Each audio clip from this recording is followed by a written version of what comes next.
Okay, so this stadium doesn't look particularly groundbreaking, and it certainly doesn't sound particularly groundbreaking yet. But come Saturday, this place is going to be pumping with stacks of headline acts, some of the biggest names in Australian music. And it doesn't stop there. This regular stadium is going green for the biggest, livest global green concert that the world has ever seen. Live Earth. What does it take to pull something like that off? Well, I've got a backstage pass. Let's roll.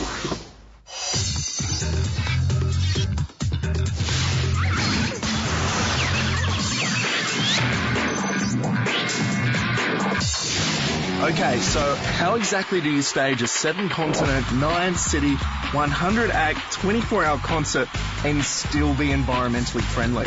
Andrew Tatrai heads up the team making sure the Aussie leg of this massive event is green, with a capital G. What kind of systems and strategies are you going to put in place to make sure that this is a green event? The concert promoters created a system where they selected the contractors who worked at this event on their long-term sustainability goals and aims, i.e. not the cheapest contractor as we normally do.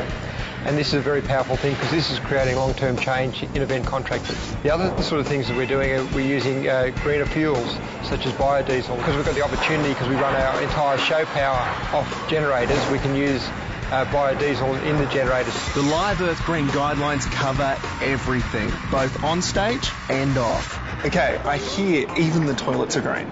We've found a contractor that's developed a set of portable toilets made from recycled material that are waterless, that are composting, that create a high-grade compost, which the end product is eventually sold to olive farms.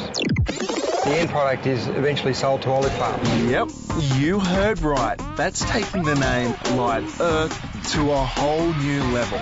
Of course, some parts of an event this size are even trickier to turn green, and that's where carbon offsetting comes in. I'm the Live Earth Climate Change Advisor. My job is to worry about all the carbon emissions from all the venues around the world, figure out how to measure them, reduce them, and offset them.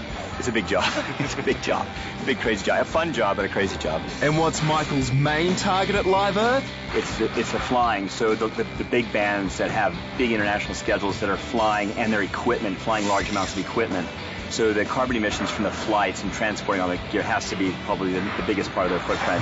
Why is it important for a concert to go green? You don't have to be an aluminium smelter to say, look, we're part of the problem. Everybody's part of the problem. There are so many people that can make change. Small change will add up to a big outcome. The whole Live Earth thing is about awareness. It's certainly not about raising millions of dollars. It's about awareness. Live Earth is about getting people in motion to recognize that they're a small part of the problem and a huge part of the solution. Everyone has a carbon footprint. Everyone should recognize their footprint, measure it, reduce it, and offset it. And you can do this and have a dramatic impact on solving the problem and actually probably put some money back in your pocket. We're fathers and sons and all that sort of stuff, and we just want to make sure that we leave the earth in good shape. So we're learning as everybody else is learning. It has everything to do with the future of our world. I know that the Australian end of the telecast and everything will be probably the best of the lot, because so far they're all telling us that we're so far ahead of the rest of the world that it'll be nice if we can put our stamp on it. It's like trying to pitch a tent in a hurricane, but it's going to work. So if these guys can do it, so can you.